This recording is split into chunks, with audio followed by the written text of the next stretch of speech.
Degree 28 minute, तो 109 degree 28। कोई बताओ कितने एंगल्स होंगे 109 डिग्री 28 मिनट के टोटल? लिखो, कॉपी पे क्वेश्चन लिखो। हाउ मैनी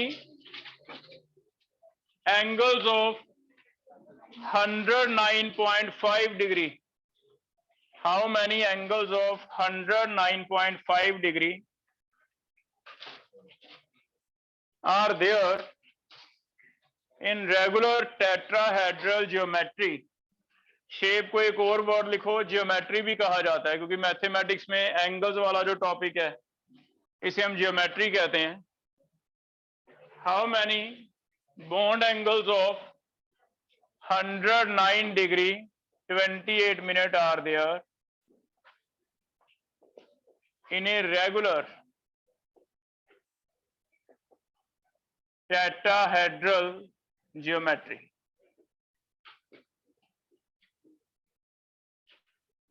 कितने एंगल हैं? ये टेट्राहेड्रल है, A1, A2, A3, A4। कोई सोच के बताओ। 6 हैं टोटल। कौन बता रहा है 6? एक्सप्लेन करो।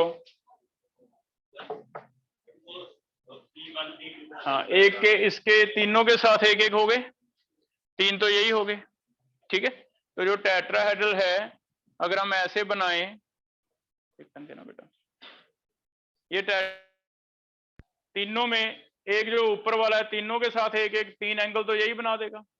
3 आपस में हो जाएंगे, ब्लैक और इसके मार्कर में, ये और ग्रीन वाले में, ग्रीन और इसमें। तो 3 ये हो गए, 3 ऊपर वाले हो गए। तो मैक्सिमम एंगल कितने बन सकते हैं? 6, ठीक है। Right down, maximum 6 angles are possible. कितने एंगल पॉसिबल हैं? 6।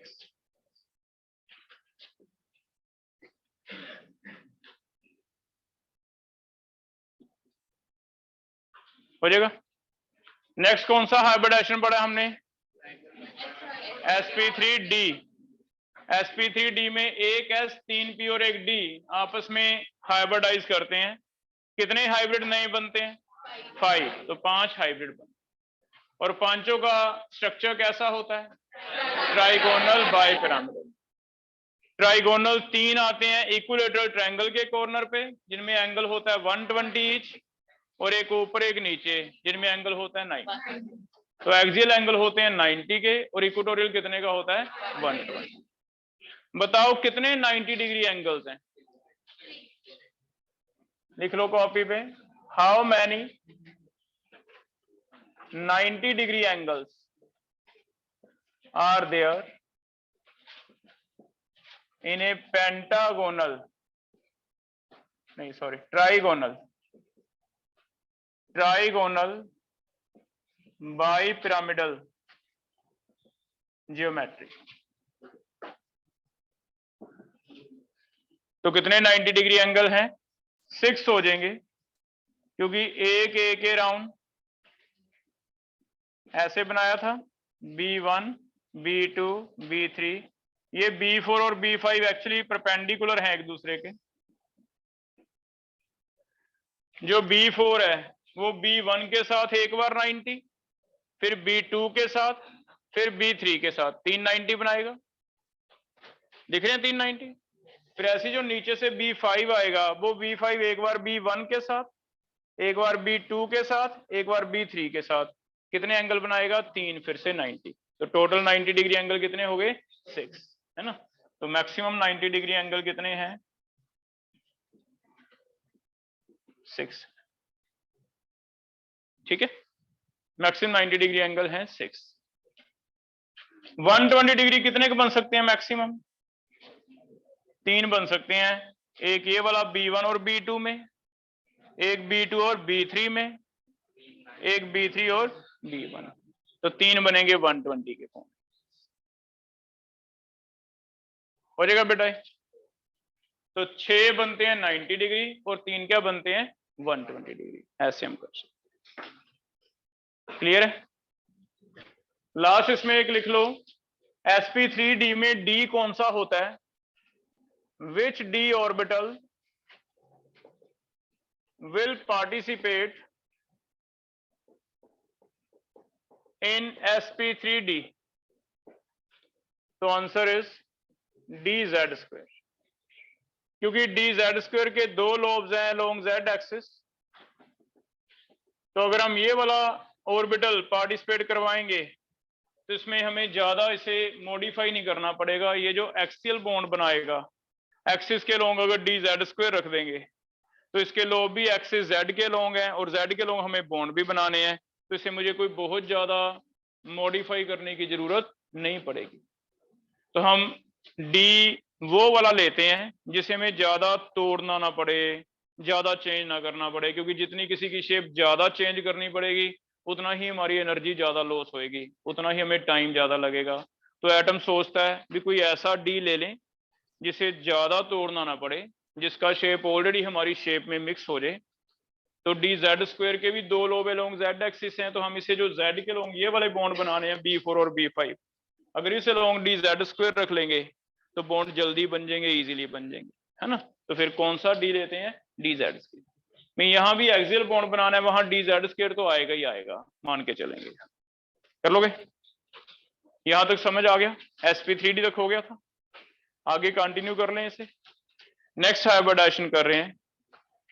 नेक्स्ट हाइब्रिडाइजेशन है, अब sp3d में 5 सिग्मा बन गए थे, इसके बाद एक 6 वाला केस रह गया हमारा, एक 7 वाला केस रह गया। अगर 6 बॉन्ड बन जाते हैं सिग्मा, तो बताओ sp3d के बाद और एक डी लेना पड़ेगा हमें? तो फिर देखते हैं हाइब्रिडाइजेशन क्या बनेगी। एक s लेना है, 3 p लेने हैं, फिर d लेने हैं। sp यहां तक हो गए 5, लेकिन हमें 6 करने हैं, तो यहां तक आ जाओ और ये 6 आ जाएंगे, तो इसमें एक s 3 p और d कितने हैं? 2। तो ये क्या बनेगा? sp3d। कितने ऑर्बिटल हैं काउंट करो, 1 2 3 4 5 6, इट मीन 6 हाइब्रिड बनेंगे। ठीक है, अब आगे वाले सारे सिंपल हैं। डी वालों में एक कॉमन चीज है, वो क्या है? 2 तो आप ऊपर नीचे हमेशा एक्सियल पे निकाल ही दो। डी वाले जितने भी हैं टोटल, उसमें से 2 तो ऊपर नीचे निकाल ही दो। बाकी जो बचते हैं उसे एक प्लेन में एडजस्ट करेंगे, चाहे वो 3 बचे, चाहे वो 4 बचे, चाहे वो 5 बचे। जैसे sp3d में टोटल 5 थे, 5 में से एक ऊपर एक्सियल, एक नीचे, 2 तो निकल गए। सोचो कितने बचे थे sp3d में? 3। और 3 को अगर हम प्लेन में अरेंज करते तो 3 को तो ट्रायंगल ही बन सकती है, तो मैंने प्लेन में ट्रायंगल बना दी, एक ऊपर पिरामिड, एक नीचे पिरामिड। नेम क्या कह दिया? ट्राइगोनल बाइपिरामिड। आज अभी जो नया ले रहे हैं इसमें 6 हैं, 6 में से याद रखो ऊपर नीचे तो निकालना ही है। तो अगर एक ऊपर निकाल दें, एक नीचे निकाल दें, तो कितने बचे? 4। 4 अगर एक प्लेन में रखें बेटा, तो कोई एक जैसी शेप बने चारों की, क्या कोई स्क्वायर बन सकता है? तो फिर क्या हो जाएगा? स्क्वायर यहां आ जाएगा, एक ऊपर पिरामिड, एक नीचे पिरामिड, नाम क्या दे देंगे? स्क्वायर बाइपिरामिड। और लास्ट एक इसके बाद और पढ़ेंगे, अगर D3 हो जाएगा तो ये 6 से कितने हो जाएंगे? 7 हो जाएंगे। 7 में से फिर से एक ऊपर निकल गया, एक नीचे, वो तो निकल ही गए, 2 निकल गए, कितने रह गए? 5। पांचों को अगर प्लेन में अरेंज करना हो तो क्या पेंटागोन बन सकते हैं? तो फिर नाम क्या हो जाएगा? पेंटागोनल बाइपिरामिड। इट मीन डी वाले तीनों सबसे इजी। ऊपर नीचे तो रखना ही है, बाकी जितने बचे उन्हें प्लेन में। 3 है तो ट्रायंगल, 4 है तो स्क्वायर, 5 है तो पेंटागोन। बात समझ आ रही है? एक्सियल तो 90 का रहेगा ही रहेगा। इक्वेटोरियल फिर ऐसे डिवाइड कर सकते हैं। इक्वेटोरियल जैसे 3 वाला था ट्रायंगल, तो कितने का एंगल बताया मैंने आपको? 120। तो टोटल मुझे पता है सर्कुलर स्पेस जो है 360 की है। 360 की आप 3 पार्ट एक जैसे डिवाइड करना चाहते हो, 3 स्लाइस काटने एक जैसे, तो 360 डिवाइड 3, कितने कितने का स्लाइस कटा? 120। तो एंगल कितने कितने डिवाइड हो गए? 120। अब इसमें फिर ऐसे कोई बताओ मुझे, 4 स्लाइस काटने पड़ेंगे, स्क्वायर है, तो 360 डिवाइड 4, एंगल कितना रह गया? 9। पेंटागोन में कितने काटने पड़ेंगे? तो 360 डिवाइड 5 कितने का आ जाएगा? इट मींस एंगल भी अपने आप निकलते जाएंगे, शेप भी अपने आप निकलती जाएगी। ठीक है, तो अब इसमें कर रहे हैं 6 sp3d2 हैं और 6 sp3d2 में शेप ऐसे बनेगा कि एक ए है, ए के राउंड कितने बी हैं? 6 बी में से B1 B2 B3 B4 ये तो चारों एक प्लेन में है, एक ऊपर एक नीचे है, ऐसे बनेगा। जो ऊपर है अगर सारों से मिला दें तो ये बनेगा स्क्वायर पिरामिड, जो नीचे है उसे भी सारों से मिला दो, क्या बनेगा? Square pyramid. तो वैसे तो इसका नाम हम लिख सकते हैं अपनी तरफ से स्क्वायर बाई पिरामिडल, लेकिन ऐसी शेप एक मैथमेटिक्स में अलग से एग्जिस्ट भी करती है जिसे ऑक्टाहेड्रल कहा जाता है, जिसकी वजह से इसे हमने फिर स्क्वायर बाय पिरामिडल नहीं बोलना, इसका अलग से एक नाम है, पता है हमें, उसे क्या बोलते हैं? ऑक्टाहेड्रल। ठीक है, इमेजिन वही करो कि स्क्वायर के ऊपर पिरामिड नीचे पिरामिड, लेकिन नाम क्या दो? ऑक्टाहेड्रल हो जाएगा। फिर से ये जो एक्सियल बॉन्ड एंगल है कितना होगा? एक्सियल हमेशा ही एक ही रहेगा, कितने का? 90। लेकिन इक्वेटोरियल जो है वो आपको जैसे बताया मैंने वैसे निकाल सकते हो। 360 के कितने हिस्से हो गए? ये 360 है, इसके 4 पोर्शन डिवाइड हो गए, 1 2 3 और 4, चारों एक जैसे। तो 360 को अगर 4 से डिवाइड कर दें कितने कितने के एंगल आ गए? 90।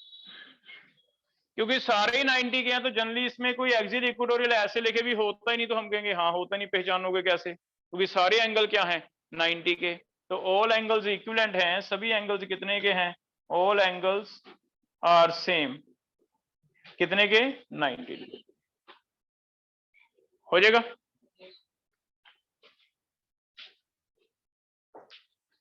कर लोगे बेटा ऐसे? तो sp3d2 का केस एक लेके देख रहे हैं। अगर आपके 6 सिग्मा बनते हैं और आपको लगता है भी उसमें ये वाले ऑर्बिटल पार्टिसिपेट करने जा रहे हैं, तो उसको क्या लिख देंगे?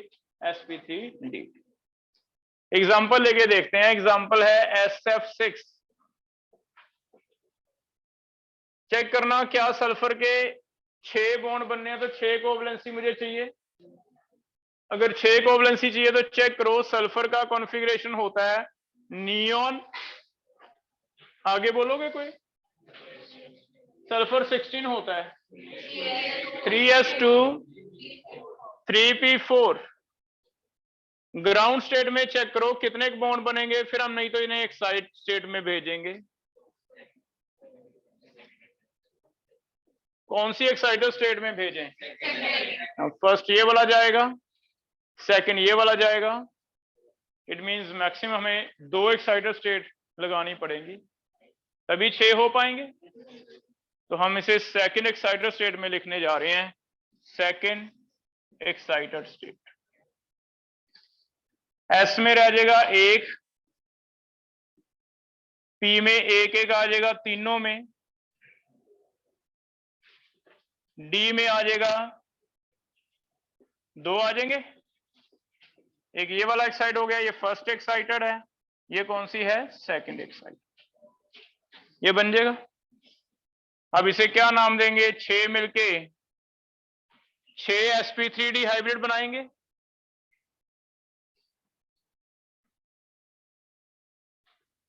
और अगर 6 sp3d2 बन रहा है तो सीधा लिख दो भी स्ट्रक्चर क्या बनेगा?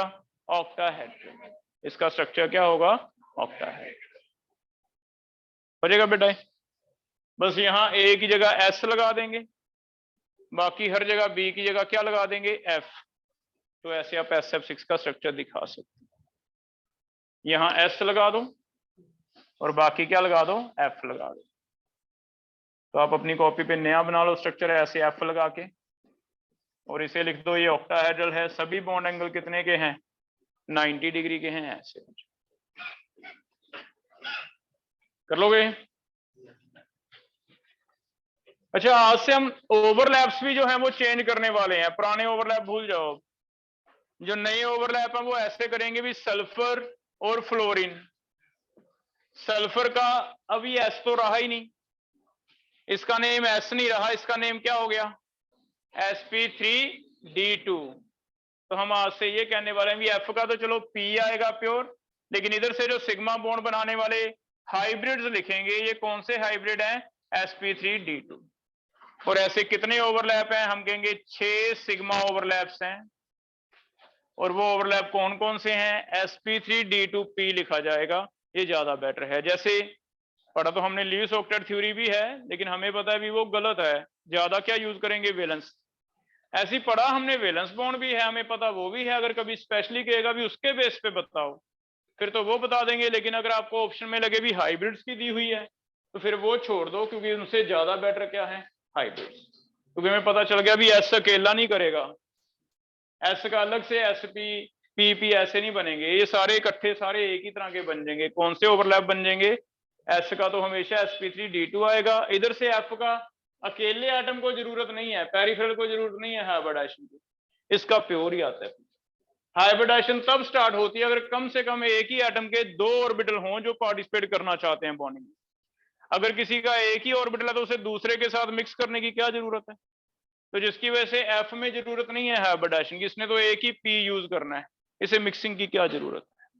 तो आज से ओवरलैप भी ऐसे देंगे हम नाम, sp3d2p हो जाएगा बेटा, क्लियर है, कोई डाउट इसमें।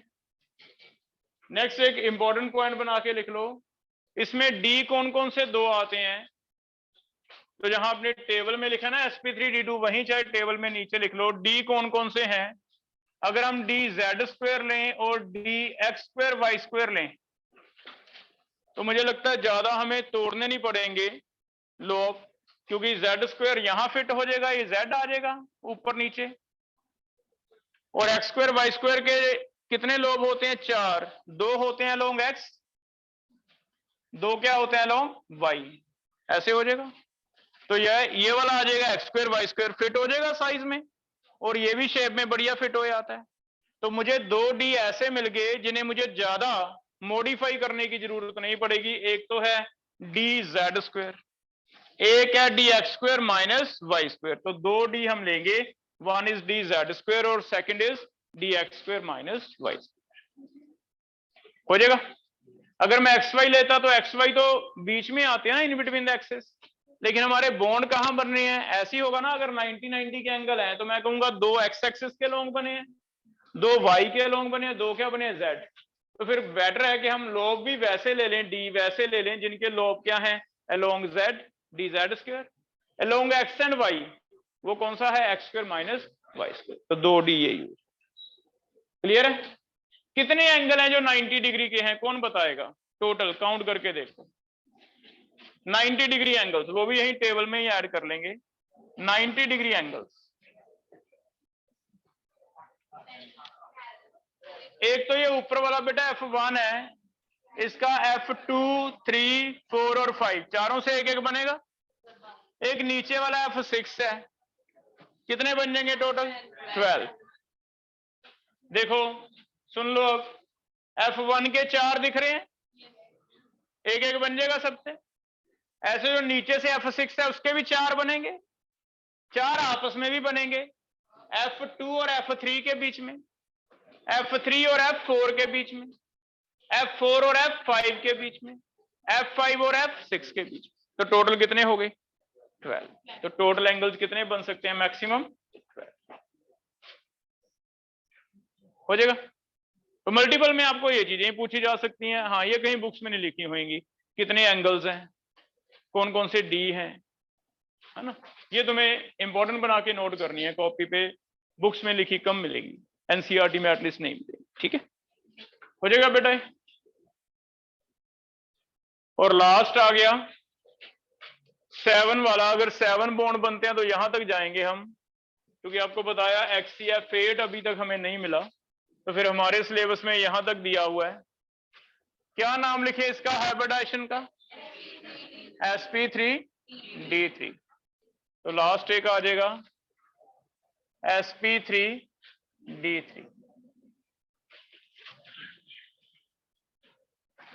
sp3d3 कितने हो गए टोटल, 7 हो गए। अभी मैंने शेप आपको बता ही दिया, अभी डी वालों में सीधा हिसाब है, ऊपर नीचे तो निकालना ही है। ऊपर नीचे कितने निकल जाएंगे? 2। साथ में अगर 2 निकल गए तो बाकी कितने बचे? 5 एक प्लेन में रख दो। क्या बनेगा? पेंटागन। पेंटागन के एक ऊपर पिरामिड, एक नीचे पिरामिड। क्या बना? पेंटागोनल बाइपिरामिड, है ना। तो शेप क्या आ जाएगा इसका? पेंटागोनल बाइपिरामिड। पेंटागोनल बाई हो जाएगा। एक पेंटागन ड्रॉ कर रहे हैं, एक ए के अराउंड 5 भी हैं, 3 एक साइड पे रख दो, 2 एक साइड पे रख दो। इन्हें जब मिलाओगे तो आपको पेंटागन नजर आना चाहिए, ऐसे मिलाना है इन्हें।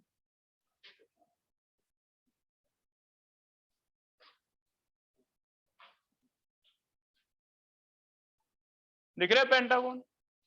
तो 3 एक साइड पे रख दिए, 2 पीछे रख दिए, इन्हें मिलाने से आपको ऐसे मिलाना है, ऐसे है कि पेंटागन दिखे। पेंटागन दिख रहा है? ऊपर और नीचे 2 बी हैं, एक यहाँ पे बी लगा हुआ है B6, एक नीचे बी लगा हुआ है B7। नेम आपको बता ही दिया, ऐसे कोई अलग से नहीं दिया जा रहा ऑक्टाहेड्रल की तरह, इसका नेम कॉमन। क्या बनेगा? पेंटागन। ऊपर और नीचे पिरामिड, क्या बना? Pentagonal bi pyramidal. तो नेम बनेगा इसका pentagonal by pyramid. Pentagonal by pyramid, ये नेम है। ठीक है। एक्सियल बॉन्ड एंगल बता दो कितने का बनेगा? 90 का, क्योंकि ये वाला जो B6 है ये सभी के साथ कितने कितने का एंगल बना रहा है? 90। हमेशा यहां भी वर्ड एक्सियल आ गया, एक्सियल इज 90। आपस में कितने का? क्योंकि 5 हिस्से हो गए 360 के, ये टोटल सर्कल 360 के कितने हिस्से बन रहे हैं? 5। तो अगर 5 पोर्शन में डिवाइड करेंगे 360 को तो इक्वेटोरियल बन जाएगा 360 डिवाइड 5, कितने का आ जाएगा? 70। कर लोगे?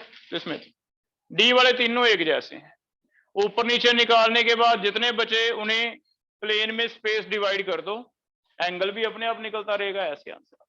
ठीक है। sp3d3 बन गया पेंटागोनल बाइपिरामिडल। डी कौन कौन से हैं? एक तो डी जेड स्क्वायर तो लेना ही है। अगर ये वाला एक्सिस जेड है तो ये जो प्लेन रह गया बोर्ड का, इस प्लेन को कहा जाता है एक्स वाई प्लेन। ये एक्स वाई प्लेन रह गया। हम डी को ऐसे लेंगे एटलीस्ट जिनके लोब सिर्फ एक्स वाई प्लेन में आए, एटलीस्ट जेड के लोग ना आ जाए। तो डी एक्स वाई प्लेन वाले 4 मेरे पास डी बचे हैं, आप खुद चूज कर लेना। इनमें से एक्स वाई बचा है, वाई जेड बचा है, जेड एक्स बचा है, एक्स स्क्वायर वाई स्क्वायर बचा है। मुझे इनमें से वो उठा दो जिनमें एक्स वाई है। तो जेड नहीं होना चाहिए क्योंकि जेड के लोग एक आ गया, बाकी सारे इसी में एडजस्ट होंगे। इसके अंदर एडजस्ट करने के लिए जेड वाले काट दो। कौन कौन से बचे? एक तो बचा डी एक्स वाई, एक कौन सा बचा? डी एक्स स्क्वायर में। हाँ, इन्हें थोड़ा थोड़ा अपनी शेप मॉडिफाई करनी पड़ेगी, ज्यादा नहीं करनी पड़ेगी। जेड वाले को तो पूरा ही खींच के किसमें लाना पड़ता? एक्स वाई में। इसे कोई ज्यादा अपनी शेप में मॉडिफिकेशन नहीं करनी पड़ेगी, ऐसे हो जाएगा। तो 2 डी कौन कौन से हैं? D X Y and Z square आएगा ही आएगा, जब भी एक्सियल बॉन्ड आएगा ही आएगा ही आएगा, सभी में है। एक डी से स्टार्ट हुआ, D2 में भी है, D3 में भी है, सभी में। क्लियर है बेटा? 7 सिग्मा वाला की एग्जांपल ट्राई करें। एग्जांपल इसका लिख लो IF7।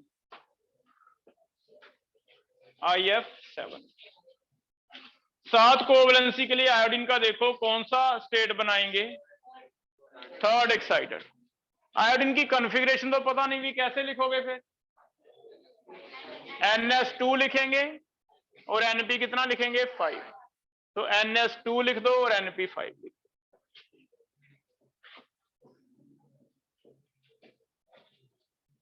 ठीक है।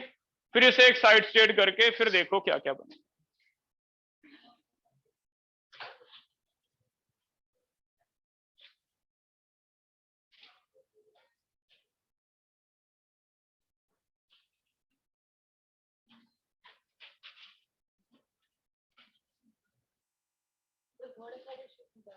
थर्ड एक्साइटेड में जाएगा, है ना। क्योंकि हमें ये भी अनपेयर करना पड़ेगा, सारे अनपेयर करने हैं। पहला एक्साइटेड यहां चल जाएगा डी में, फर्स्ट एक्साइटेड, फिर सेकंड एक्साइटेड, फिर थर्ड एक्साइटेड। तो थर्ड एक्साइटेड में जाना पड़ेगा, सभी अनपेयर करने हैं।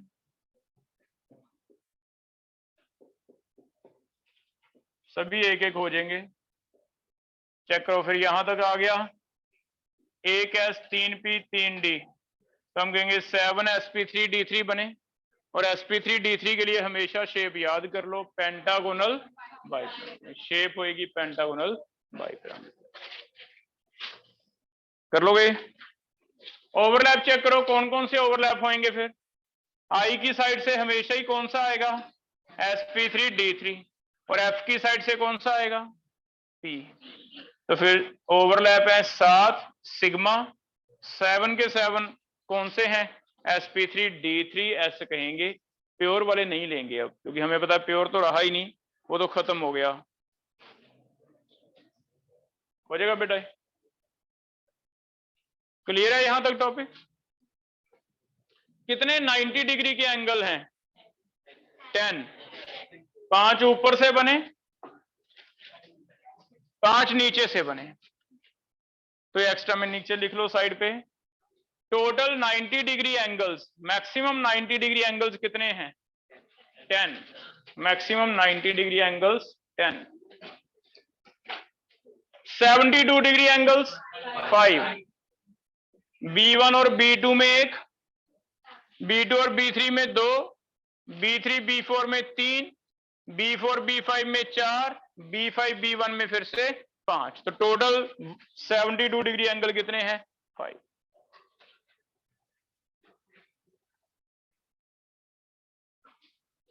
हो जाएगा बेटा? तो अब चेक करो आपका टेबल कंप्लीट हो गया है नहीं। पहला हाइब्रिडाइजेशन है sp, सिर्फ शेप लिख दो, एंगल लिख दो क्या था। दूसरा है sp2, तीसरा है sp3। ये तीनों अलग से याद करेंगे, डी वाले अलग से याद करेंगे। sp3d, sp3d2, sp3d3। यहां तक किया हमने?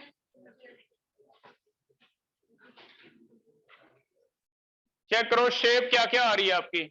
पहला सोचो sp लीनियर आई है, 2 है हाइब्रिड, 2 है तो शेप क्या बनेगी? लीनियर। ऐसे बना सकते हो। sp2 trigonal,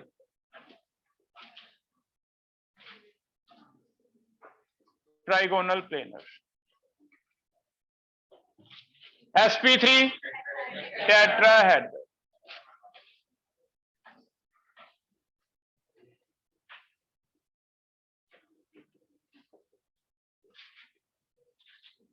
sp3d trigonal bipyramidal.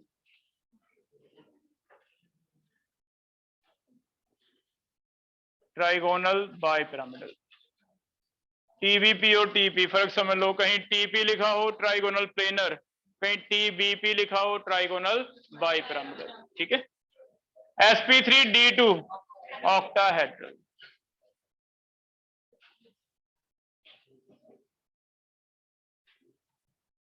सिर्फ प्लेन वालों को मिला दो, इससे में आइडिया हो जाएगा कैसे कैसे शेप है। इसे कहते हैं ऑक्टाहेड्रल। ठीक है? लास्ट कौन सा आया? Pentagonal bipyramidal. sp3d3 this is pentagonal bipyramidal.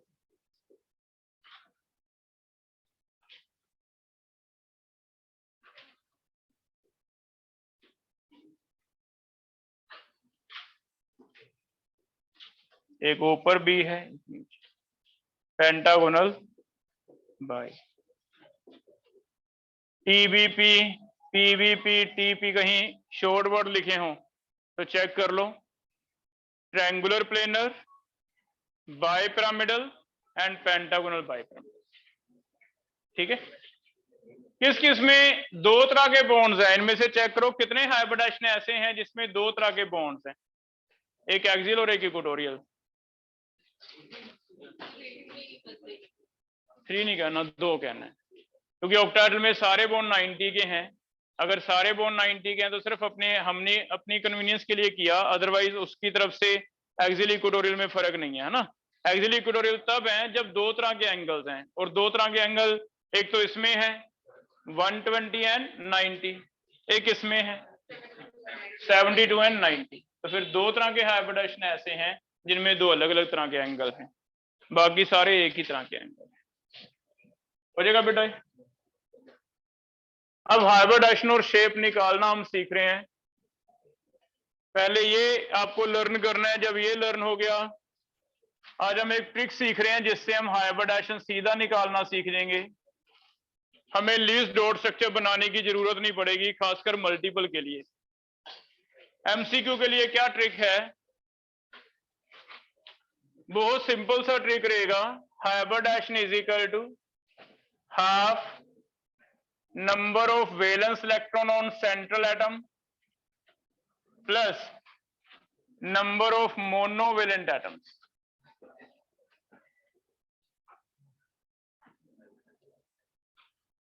इससे हमारा हाइब्रिडाइजेशन सीधा ही आता जाएगा बिना लीस्ट डॉट स्ट्रक्चर बनाने के। ये हम जैसे मल्टीपल में चार चार ऑप्शन है, तो इतना टाइम तो है नहीं कि हम सारा लीस्ट डॉट स्ट्रक्चर बना के कोवैलेंसी लेके एक्साइटेड स्टेट लेके करें, तो ये चार चेक करने में बहुत टाइम जाएगा। तो एक ट्रिक लगा रहे हैं जो काफी हद तक हमें काफी ऑप्शन में सही मिलेगा। Hybridisation is equal to number of valence and number of monovalent, है ना। Number of valence electron of central atom, central atom समझते हो बेटा, ये तो आपको पहले बता दिया था। इसके वैलेंस का मतलब जो लास्ट वाला NS होगा उसमें S2P1 है तो 3 है, S2P2 है तो 4 है, S2P3 है तो 5 है, ऐसे करें। एक तो ये पता करने।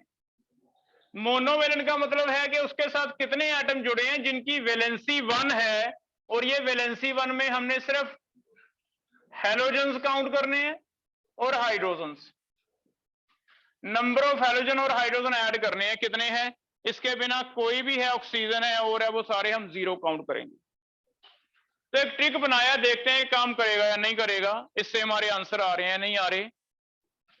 Number of valence electron central side पे कितने हाइड्रोजन और हैलोजन है वो ऐड करने हैं, और कोई नहीं करना। उनको ऐड करके H निकालना है, उसका हाफ करना है।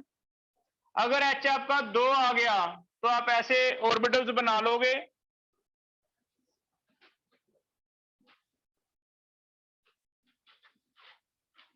जितना ये H आएगा उतने ऑर्बिटल यहां से उठाते रहो, आपका हाइब्रिडाइजेशन पता चल जाए। जैसे H अगर 2 आ गया तो स्टार्टिंग में बताओ हाइब्रिडाइजेशन क्या आएगी, एक S एक P, तो हाइब्रिडाइजेशन क्या देंगे SP। शेप आपको पता है लीनियर, वो यहां से टेबल से देख लोगे 180 बॉन्ड है। लेकिन H अगर 3 आ गया तो क्या होगा, sp2, यहां तक चलेगी। ऐसे कर लोगे आगे। 4 आ गया तो 5 आ गया, आगे आगे जाते जाओ, 6 7 जितना भी आता है इससे निकाल। ठीक है, करके देखते हैं। सेंट्रल एटम के वैलेंस जोड़ने हैं प्लस नंबर ऑफ हाइड्रोजन और हैलोजन ऐड करने हैं, और कोई ऐड नहीं करने। इससे हमारा आंसर देखेंगे आ रहा है नहीं आ रहा। ठीक है, जैसे पहला BeH2 हमने कॉपी पे कल लिखा था, आपकी कॉपी पे टेबल में शायद SP में एग्जांपल लिखा होगा, चेक करो तो देखें इसका SP आ रहा है या नहीं आ रहा। मुझे बेरिलियम सेंट्रल एटम के वैलेंस इलेक्ट्रॉन चाहिए, कितने हैं कौन बताएगा। 1s2 2s2, 2s2 वाले वैलेंस हैं, सिर्फ सेकंड शेल के वैलेंस। 2s में कितने दिखा रहा है 2, तो हम 2 लिख देते हैं। प्लस अगर कोई H है या हैलोजन है उन्हें ऐड करके लेना है हमने। H है यहाँ पे कोई, कितने हैं 2, तो 2 H ऐड कर, कितना आ गया 4/2, 2 आ गया।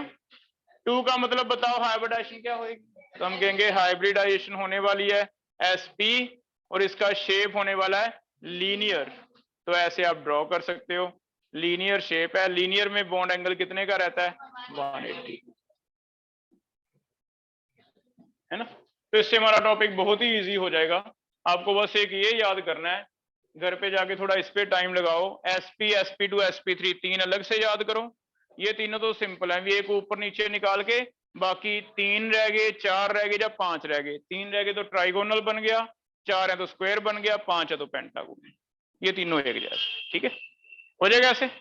अब इसमें हमने ये फॉर्मूला लगाना है, वैलेंस इलेक्ट्रॉन प्लस मोनोवैलेंट में सिर्फ हाइड्रोजन और हेलोजन ऐड करके 2 से डिवाइड करके आंसर आता है। करोगे ट्राई? एक ऐसी टेबल बना लो कॉपी पे, पहला मॉलिक्यूल का नेम, फिर हम H निकाल रहे हैं, फिर हाइब्रिडाइजेशन लिखनी है, कौन सी है, शेप कौन सी है, ऐसे करके देखते हैं, ठीक है। सेकंड ट्राई करो, AlCl3, थर्ड है BF3, फोर्थ है CCl4। पहले 4 करके दो मैम।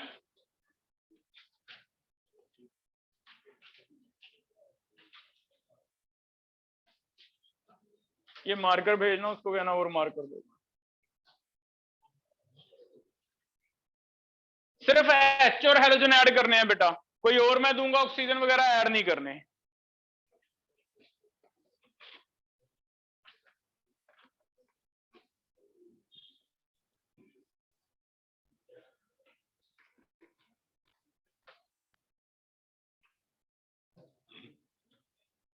इसको को रिफिल कर देगा।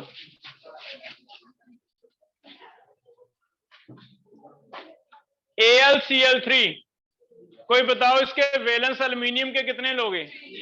3 ले लेंगे। क्या ये 3s2 3p1 आता है लास्ट पे? एल्यूमिनियम के वैलेंस हम लेंगे 3। क्या हेलोजन है ये? कितने हैं? 3, तो 3 ये ऐड कर दिए, कितना हो गया? 3 आ गया। 3 यहां से उठाओ, 1s, p कितने लेंगे? 2, 3 हो गए, तो हाइब्रिडाइजेशन क्या आ गई? sp2। sp2 आ गया। sp2 के लिए स्ट्रक्चर ड्रॉ करो, स्ट्रक्चर क्या होगा? Trigonal planar. तो ऐसे ड्रॉ कर दें कि Al के अराउंड 3 Cl है ट्रायंगल के कॉर्नर पे, ट्राइगोनल प्लेनर। तो ऐसे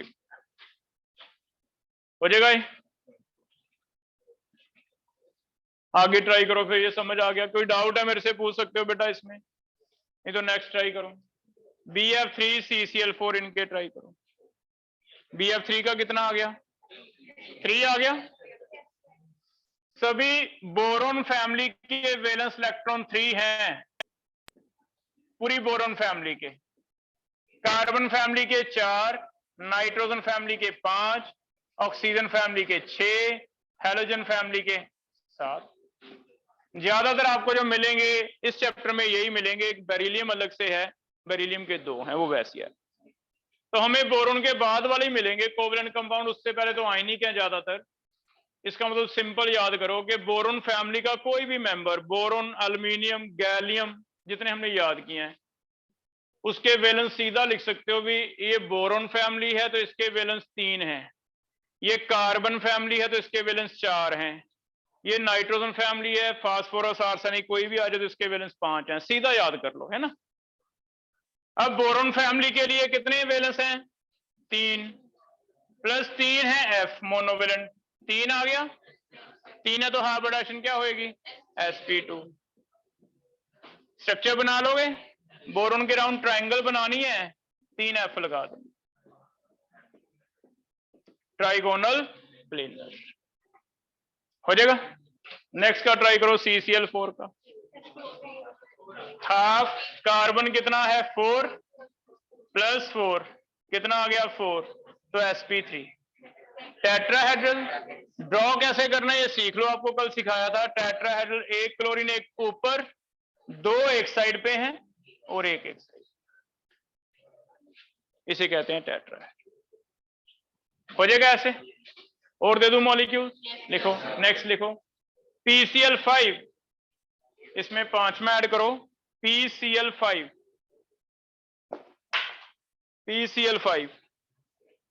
6th ऐड करो PCl5 के बाद AsF5। AS आर्सेनिक है, आर्सेनिक कौन सी फैमिली में आएगा आपको देखना है? AsF5। PCl5। नेक्स्ट है सल्फर F6। नेक्स्ट है सिलेनियम Cl6। ठीक है, नेक्स्ट इज BrF7। ठीक है, इनका ट्राई करके दो।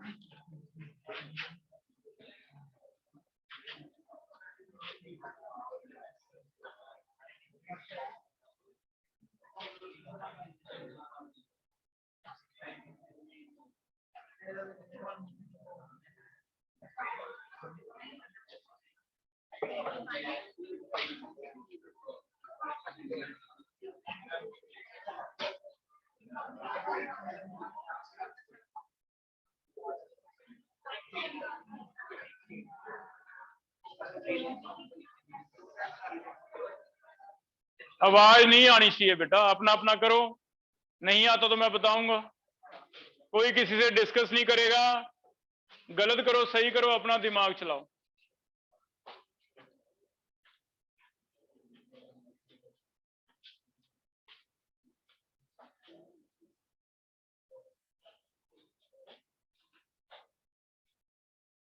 एकम बता रहा है PCl5 में H बता कैसे लिखूं। हाफ वैलेंस इलेक्ट्रॉन बोल। फास्फोरस के लिए 5, क्या Cl ऐड होते हैं? 5, कितना आ गया? 5 है तो 1s 3p 1d, हाइब्रिडेशन क्या आ जाएगी? sp3d। ठीक है, sp3d आया। सिर्फ हाइब्रिडेशन लिख ले एक बार। सेकंड आर्सेनिक के लिए बोलो ऋषभ 5 + 5 आ गया, फिर से क्या आएगा? sp3 हो जाएगा। अभी आगे करें। फारिक स्टैंड अप, इसके लिए स्टार्ट कर, कैसे करना है? फारिक कौन है? खड़ा हो जाओ बेटा। कैसे लिखना है? हाफ सल्फर के लिए क्या ऐड करना है? सल्फर के वैलेंस इलेक्ट्रॉन बता कितने हैं? कैसे पता चला 6 हैं?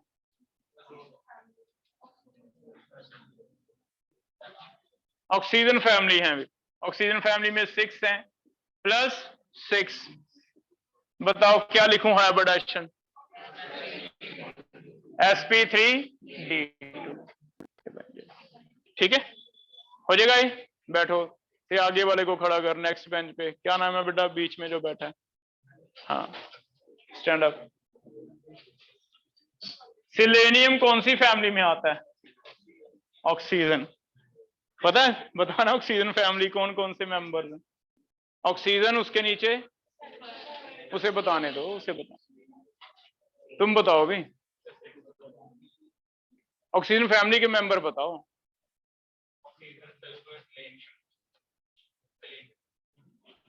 वेरी गुड, बैठो। 6 + 6 कितना आ गया? 6 आ गया तो हाइब्रिडेशन क्या होगी? sp3d हो जाएगा। हिमांशु Br के बता। हाफ कितने वैलेंस? हेलोजन है बेटा Br। 7 + 7 आ गए, हाइब्रिडेशन क्या होगी? sp3 हो जाएगा ये। बाकी अब तुम्हारा टेबल याद करना रह गया। जितनी जल्दी तुम शेप याद कर लोगे वो भी लिखने लग जाओगे, ड्रॉ करने लग। ठीक है, क्लियर है? ऐसे हो जाएगा बेटा। नेक्स्ट टॉपिक बना लो। इसमें अगर कोई केटाइन है या एनाइन है फिर भी हम हाइब्रिडेशन निकाल सकते हैं for cations and anions. Cations and anions के लिए केटाइन का मतलब है जैसे कोई ऐसे आ जाए NH4 पॉजिटिव सल्फेट 2 नेगेटिव, इन्हें कह रहे हैं हम केटाइन एंड एनाइन। ठीक है, ऊपर कोई चार्ज दिया हो, इन्हें क्या कहा जाता है? पॉजिटिव है तो केटाइन, नेगेटिव है तो एनाइन। इनके लिए फॉर्मूला थोड़ा सा डिफरेंट है। अगर कोई केटाइन और एनाइन है तो हमारे लिए फॉर्मूला ये बन जाएगा हाफ पहले दो तो है ही हैं, valence electron plus monovalent atom तो करना ही है। माइनस करना है चार्ज ऑन केटाइन, अगर केटाइन है तो चार्ज माइनस करना है, प्लस करना है चार्ज ऑन एनाइन, अगर अनाइन है तो चार्ज प्लस करना। पॉजिटिव, NH4 ऊपर पॉजिटिव है, SO4 2 नेगेटिव सल्फेट। पहले फॉर्मूला लिख लो, फिर हम एक एक एग्जांपल कर रहे हैं। अगर चार्ज ऑन केटाइन, सिर्फ चार्ज ऑन केटाइन उसका नंबर 2 है या 3 है, पॉजिटिव नेगेटिव नहीं। चार्ज ऑन अनाइन सिर्फ उसका नंबर 2 है या 3 है, नेगेटिव पॉजिटिव।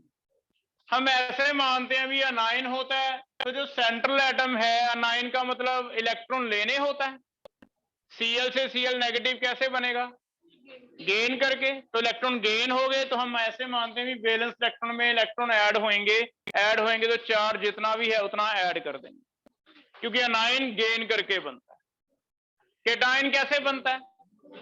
लूज करेगा इलेक्ट्रॉन तो फिर इलेक्ट्रॉन कम हो जाएंगे, तो अगर केटाइन है तो चार्ज कम कर दो, अनाइन है तो चार्ज ऐड कर दो, उससे फिर से आपका हाइब्रिडाइजेशन।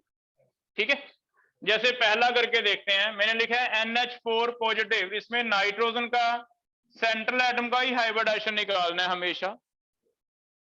बताओ पहले वैलेंस इलेक्ट्रॉन कितने लिखूं नाइट्रोजन के? 5 लिख दें। क्या H ऐड करने होते हैं? कितने H हैं? 4।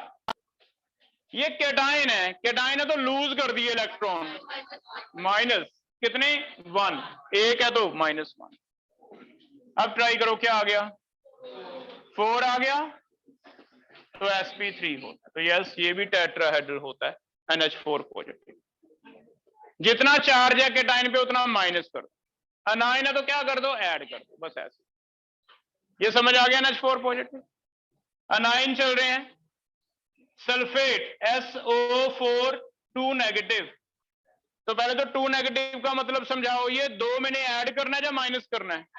ऐड करना है, बस एक चीज ऐड हुई है ना। हाफ सल्फर के वैलेंस कितने हैं? 6। ओ ऐड करने हैं? नहीं ऐड करने, 0 ही है, मोनोवेलेंट कोई नहीं है। प्लस 2 नेगेटिव है, ये ऐड करना है ना, नेगेटिव पॉजिटिव नहीं लेना। 2 है तो 2 ऐड कर दो, ऐड कर दिया तो कितना बन गया? 4 आ गया, तो हाइब्रिडाइजेशन क्या होगा? हो जाएगा। तो इससे हमारा जो टॉपिक है बहुत ही सिंपल हो जाता है, स्ट्रक्चर भी हमें बनाने की जरूरत नहीं है। कर लोगे अभी? लास्ट एक थर्ड कर रहे हैं, PO4 3 नेगेटिव का करके दो मुझे, PO4 3 नेगेटिव का करके दो। ठीक है, फास्फोरस के लिए हाफ कितने लेंगे? 5। O0 ऐड करना है, प्लस 3, 8/2, 4 आ गया, 4 आ गया तो क्या होगा? sp। तो हाइब्रिडाइजेशन हम ऐसे नहीं हो जाएगा बेटा।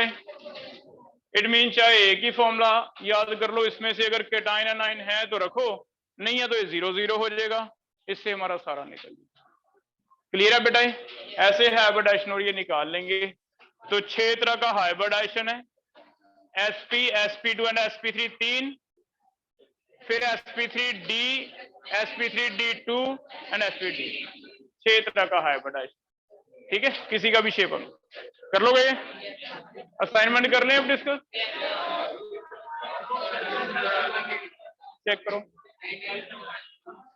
सब्जेक्ट अकेले मल्टीपल है,